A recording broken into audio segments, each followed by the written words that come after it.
barachuudhaaf yuunivarsiitii Haayile Sillaasee jedhama yeroo sana. Yeroo sana yeroon dhufee wal argine Finfinneetti wal agarre. Ani immoo faakaltii saayinsii keessa taa'eetan laayibiraarii keessa dadhabee akkas ol jedha.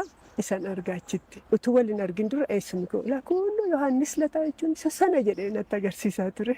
Isa dhaqee ati Yohaannis Lataatii jedhee laayibiraarii keessatti dhaqee isa balbaree. Ani immoo intala qees kumsaati nu lachuu ijoollee qeesiitii qaba. Dhuftee na haasofsiifte. Yeroo laalu bareedduudha.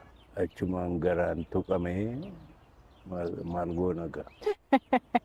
Ijoollee olla takka ijoollee qeesii ta'urraa akkamiin gara jaalalaa dhuftan?